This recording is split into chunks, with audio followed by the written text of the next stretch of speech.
Hi everyone, நான் உங்கள் Jennifer. இன்றைக்கி பார்த்தீங்கன்னா க்ரீமி கார்லிக் சிக்கன் தான் பண்ண போகிறேன். இதில் யூஸ் பண்ணியிருக்க இன்க்ரீடியன்ட்ஸ் அண்ட் ஸ்டெப்ஸ் எல்லாமே டிஸ்கிரிப்ஷனில் கொடுத்துருக்கேன், செக் பண்ணிக்கோங்க. நான் இதில் கார்லிக் பவுடர் யூஸ் பண்ணியிருக்கேன். உங்ககிட்ட கார்லிக் பவுடர் இல்லைன்னா அதை ஸ்கிப் பண்ணிக்கலாம். ஆயில் அண்ட் கீ யூஸ் பண்ணியிருக்கேன். நீங்கள் பட்டர் கூட யூஸ் பண்ணிக்கலாம் ஃப்ரை பண்ணுறதுக்கு. மீடியம் ஹீட்டில் வச்சுட்டு ரெண்டு பக்கமும் நல்லா ஃப்ரை பண்ணிக்கோங்க. ஒரு 5 to 7 minutes லைட்டாக கோல்டன் ப்ரௌன் ஆகிறது வரைக்கும் ஃப்ரை பண்ணணும்.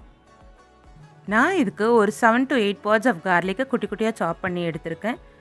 கார்லிக்கை சாப் பண்ணாமல் நல்லா மேஷ் பண்ணி கூட ஆட் பண்ணிக்கலாம். இந்த ரெசிபியை நீங்களும் ட்ரை பண்ணி பார்த்தீங்கன்னா எப்படி வந்துச்சுன்னு கமெண்ட்டில் சொல்லுங்கள். இந்த வீடியோ உங்களுக்கு பிடிச்சிருந்துச்சுன்னா லைக் அண்ட் கமெண்ட் பண்ணிவிடுங்க. ரெகுலர் அப்டேட்ஸ்க்கு சேனலை சப்ஸ்கிரைப் பண்ணிவிட்டு நோட்டிஃபிகேஷன்ஸ்க்கு பெல் ஐக்கானையும் ப்ரெஸ் பண்ணிக்கோங்க. Thank you all.